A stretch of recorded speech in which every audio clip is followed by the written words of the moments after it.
একটি অপতথ্য বা তথ্যের বিকৃতি পুরো দেশকে অস্থির করে ফেলতে পারে, বিভেদ তৈরি করতে পারে মানুষে মানুষে। তাই প্রতিটি অপতথ্যের বিপরীতে প্রয়োজন সঠিক তথ্য তুলে ধরা।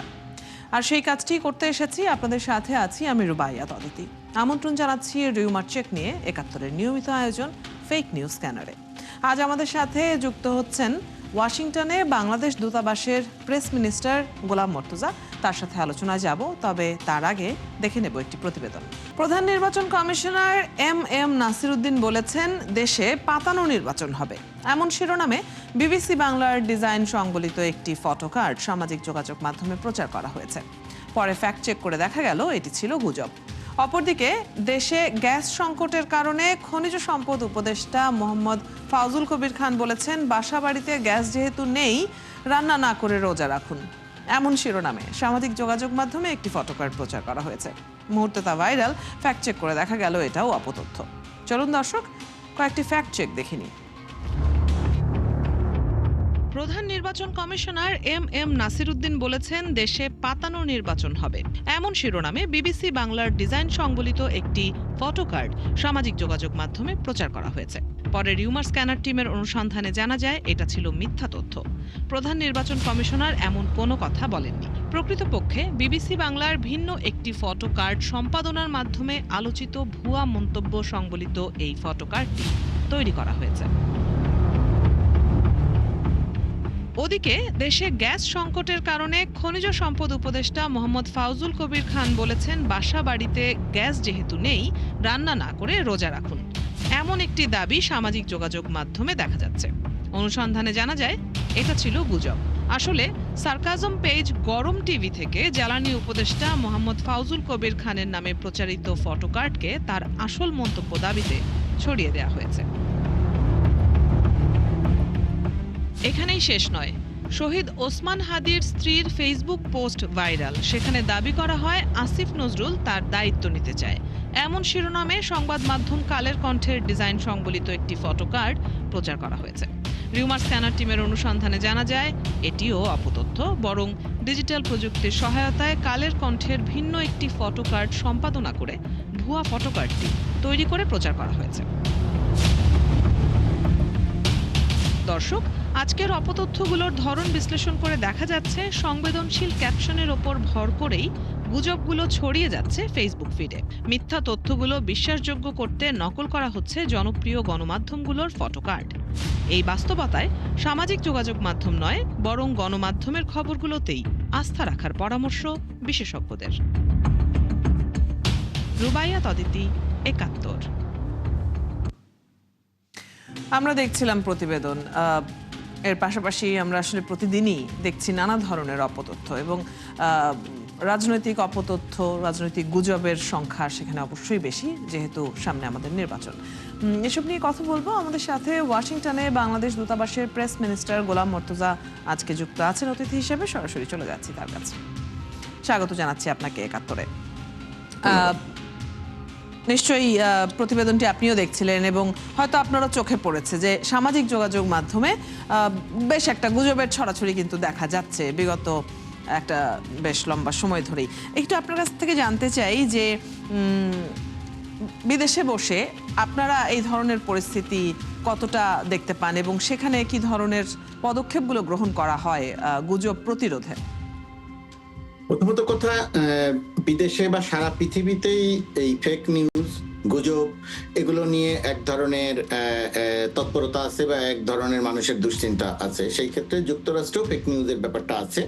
কিন্তু বাংলাদেশে যে প্রক্রিয়াতে ফেক নিউজ তৈরি হয়, গুজব তৈরি হয়, এটা এমনটা যুক্তরাষ্ট্র নয়, শুধু পৃথিবীর আর কোনো দেশে আছে বলে আমার জানা নাই। এর একটা বড় কারণ হয়তো যেহেতু আমাদের পার্শ্ববর্তী দেশ ভারত হচ্ছে সারা পৃথিবীর সবচেয়ে বড় গুজবের ফ্যাক্টরি এবং তাদের মেইন স্ট্রিম মিডিয়াগুলো এই গুজব তৈরি করে, যার একটা প্রভাব বাংলাদেশে পড়ে। আর এর বাইরে আপনি যদি একটু পেছনে ফিরে তাকান, বিগত ১৬ বছরের হাসিনার ফ্যাসিজম রেজিমের দিকে যদি তাকান, তাহলে তারা প্রাতিষ্ঠানিকভাবে গুজব তৈরির জন্য ইনস্টিটিউশন তৈরি করেছিল।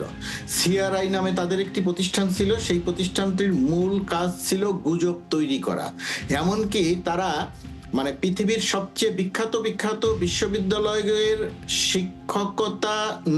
শিক্ষকের নাম দিয়ে আইডি তৈরি করে বাংলাদেশের মেইন স্ট্রিম পত্রিকাতে সরকারের গুণগান করে কলাম লেখানোর মতো গুজব বা ফেক নিউজ তৈরির দিকেও তারা মনোযোগ দিয়েছিল। এই জিনিসগুলো আমরা এখন ভুলে গেছি। আর বর্তমান সময়ে যেহেতু তারা পালিয়ে গেছে বাংলাদেশ থেকে, বাংলাদেশের মানুষ যেহেতু তাদেরকে বিতাড়িত করেছে, সেই কারণে এই যে আপনি যে গুজবগুলো দেখালেন, এখানে মাত্র 4টি বা 5টি ফটোকার্ড দেখালেন, এই 4-5টি ফটোকার্ড যে বা এই ধরনের যে গুজব তৈরি হচ্ছে, এই গুজবের পেছনে একটা পরিকল্পনা আছে, এই গুজবের পেছনে একটা বিনিয়োগ আছে, এবং সেই বিনিয়োগটি মূলত পালিয়ে যাওয়া শক্তির। আর এর বাইরে একটা তো সামাজিক যোগাযোগ মাধ্যমের গুজব, আর সামাজিক যোগাযোগ মাধ্যমের গুজবের বাইরে বাংলাদেশের কিছু মূলধারার কাগজ, মূলধারার পত্রিকা, এরাও কোনো না কোনো ভাবে গুজব তৈরি করছে, গুজব বা অসত্য তথ্য প্রচার করছে, অর্ধসত্য তথ্য প্রচার করছে। বিখ্যাত কোনো একজন ব্যক্তির সংবাদ যাচাই বাছাই না করে সেটাও পত্রিকায় চেপে দিচ্ছে। আর এই জায়গাতে প্রভাবক হিসেবে ভূমিকা রাখছে কয়েকজন আলোচক, টকশো আলোচক, যারা টেলিভিশনে নিয়মিত কথা বলেন, সামাজিক যোগাযোগ মাধ্যমে নিয়মিত কথা বলেন। নিয়মিত কথা বলা, সরকারের সমালোচনা করাটা আমার কোনো সমস্যা নেই, এটা থাকা উচিত। কিন্তু তারা সংবাদ, কোনো একটা সামাজিক যোগাযোগ মাধ্যম অথবা কোনো একটা সংবাদ মাধ্যম সংবাদ প্রকাশ করলো, তারা নিজেরা যাচাই বাছাই না করে সেই সংবাদটি নিয়ে আবার আলোচনা করেন। যখন একটি সংবাদ প্রকাশিত হয় এবং যখন আবার তারা আলোচনা করে, তখন মানুষের ভেতরে এটার এক ধরনের একটা বিশ্বাসযোগ্যতা বা একটা বিভ্রান্তি তৈরি হয়ে যায়। এটা বাংলাদেশে চলছে। যাদের কণ্ঠস্বর মানুষের কাছে পৌঁছায় অথবা যারা বিভিন্ন দায়িত্বশীল জায়গায় আছেন, তাদের তো আরো বেশি সচেতনতার প্রয়োজন রয়েছে, কোনটা গুজব কোনটা সত্য তথ্য। আমরা যদি একটু প্রতিকারের জায়গাটাতে আসি, উন্নত বিশ্বে এই ধরনের গুজব, বিশেষ করে আমরা যদি আলাদা করে পলিটিক্যাল রিউমার নিয়েই জানতে চাই, সেগুলো প্রতিরোধের কি ধরনের পদক্ষেপ নেওয়া হয়? প্রথমত কথা, পৃথিবীর বহু দেশেই গুজবের বিরুদ্ধে ব্যবস্থা নেওয়া হয়। বিশেষ করে সামাজিক যোগাযোগ মাধ্যম ফেসবুককে ব্যবহার করে কেউ যদি গুজব ছড়ায়, অস্ট্রেলিয়া সহ পৃথিবীর বহু দেশ আছে সেই সমস্ত প্রতিষ্ঠানের বিরুদ্ধে ব্যবস্থা নিয়েছে, একটা চেষ্টা চলছে। বাট এই চেষ্টা আজকে পর্যন্ত পৃথিবীর কোনো দেশই শতভাগ সফল হতে পারেনি এখন পর্যন্ত, যে গুজব তারা ঠেকাতে পারবে। এখন এখানে গুজব ঠেকানোর ক্ষেত্রে করণীয় কি? করণীয় এখানে সবচেয়ে বড় যেটা করণীয় সেটি হচ্ছে, যে কোনো দেশে, বাংলাদেশ সহ যে কোনো দেশে, প্রথমত কথা গণমাধ্যমের স্বাধীনতা নিশ্চিত করতে হবে। গণমাধ্যমকে এমন স্বাধীনতা দিতে হবে যে গণমাধ্যম যাতে নির্দ্বিধায়, আবারও বলছি, গণমাধ্যম যাতে নির্দ্বিধায় যাচাই বাছাই করে সত্য সংবাদটি প্রকাশ করতে পারে। কোনো সত্য সংবাদ প্রকাশের ক্ষেত্রে গণমাধ্যমের যেন মনে না হয় যে এই সংবাদটি প্রকাশিত হলে যখন যারা ক্ষমতায় থাকবেন, শুধু বর্তমান সরকারের কথা বলছি না, যখন যারা ক্ষমতায় থাকবেন, ক্ষমতাসীনরা তাদের বিরুদ্ধে কোনো ব্যবস্থা নিবে বা তাদেরকে ভয় পেতে হবে, এইরকম ভয় ডরহীন একটা গণমাধ্যম নিশ্চিত করতে হবে, 1 নম্বর। 2 নম্বর, এই জায়গাটিতে এটাও খুব গুরুত্বপূর্ণ, বিভিন্ন রকমের ফ্যাক্টস চেক যে ইনস্টিটিউশনগুলো তৈরি হয়েছে, রিউমার স্ক্যানারের কথা বললেন, এর বাইরে বড় বড় পত্রিকাগুলো, সারা পৃথিবীর পত্রিকাগুলোতে, সারা পৃথিবীর টেলিভিশনগুলোতে এখন নিজস্ব একটা ইউনিট আছে ফ্যাক্ট চেকের। এআই যেহেতু এখন সারা পৃথিবীকে ডমিনেট করতে যাচ্ছে, তো সেই জায়গাটিতে তার সঙ্গে পাল্লা দিয়ে এই গুজব, ফেক নিউজ, এইগুলো ঠেকানোর জন্য নিজস্ব সক্ষমতা তৈরি করছে গণমাধ্যম প্রতিষ্ঠানগুলো। বাংলাদেশেও যে একেবারে তৈরি হচ্ছে না তা নয়, বাংলাদেশেও এটা তৈরি হচ্ছে, তবে বাংলাদেশে এখনো যে পরিমাণ গুজব, সেই গুজবের তুলনায় এই ধরনের ইনস্টিটিউশনাল শক্তি অর্জন করা এখনো তুলনামূলকভাবে কম। গণমাধ্যমের বাইরে থেকে কেউ কেউ করেছে, আমাদের এখানে আন্তর্জাতিক গণমাধ্যম এএফপি করেছিল, প্রথম আলো করেছে, প্রধান উপদেষ্টার প্রেস উইং এর ফ্যাক্ট চেক আছে, আরো কয়েকটি প্রতিষ্ঠান আছে যারা এই ফ্যাক্ট চেক গুলো করছে।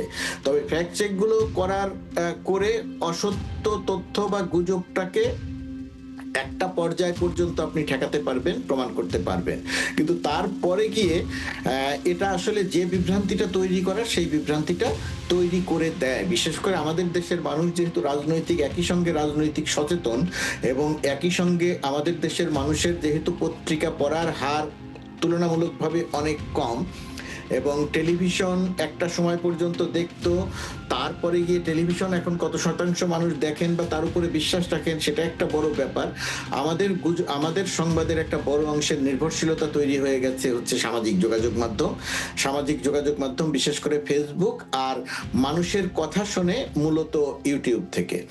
এখন এই ফেসবুক এবং ইউটিউব আসলে যেহেতু নিয়ন্ত্রণের সুনির্দিষ্ট কোনো ক্ষমতা বাংলাদেশের কারো হাতেই নাই, সারা পৃথিবীর কারো হাতে নাই, কোনো দেশ কোনো ক্ষেত্রে কিছু ব্যবস্থা নিতে পারে। এই জায়গাটাতে মোকাবেলা করার জন্য আসলে মূল টুলসটা হচ্ছে সত্য সংবাদ প্রকাশ। আর আরেকটা জিনিস, কোনো গণমাধ্যমের বিরুদ্ধে মত প্রকাশের জন্য ব্যবস্থা নেওয়া যাবে না, মামলা করা যাবে না, শাস্তি দেওয়া যাবে না, এটা যেমন সত্যি, এটা যেমন নিশ্চিত করতে হবে, একই রকম ভাবে সমাজে একটা গুজব ছড়িয়ে, সমাজে একটা বিভ্রান্তি ছড়িয়ে যদি সেই সমাজে অরাজকতা তৈরি করা হয়, যদি সেই সমাজে রাজনৈতিক সহিংসতা তৈরি করা হয়, দুঃখিত, যদি সেই সমাজে সাম্প্রদায়িক সহিংসতা তৈরি করা হয়, তাহলে সরকারের দায়িত্ব হচ্ছে বিচার নিশ্চিত করা, সুনির্দিষ্ট করে অনুসন্ধান করে সুনির্দিষ্ট করে বিচার নিশ্চিত করা। গড়ে যেন গণমাধ্যম বা একজন কথা বলেছে বলে তার বিরুদ্ধে ব্যবস্থা নেওয়া হচ্ছে এরকম অবস্থা যেন তৈরি না হয়। অনেক ধন্যবাদ।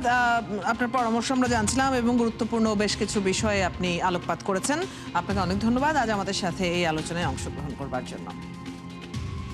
দর্শক, আমাদের সাথে ওয়াশিংটনে বাংলাদেশ দূতাবাসের প্রেস মিনিস্টার গোলাম মর্তুজা এতক্ষণ যুক্ত ছিলেন। আর আপনারা আছেন ফ্যাক্ট চেক নিয়ে ৭১-এর নিয়মিত আয়োজন ফেক নিউজ স্ক্যানারে। প্রতিদিন আমরা রিউমার দূর করতে হাজির হব ঠিক একই সময়ে একইভাবে।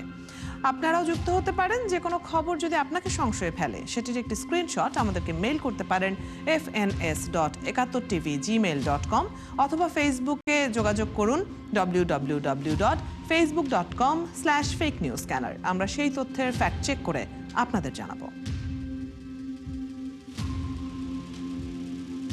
চটকদার শিরোনাম দেখেই ক্লিক করবেন না। বিশ্বাস আর প্রতিক্রিয়া জানানোর আগে ফ্যাক্ট চেক করুন। থাকুন ৭১-এর সাথে।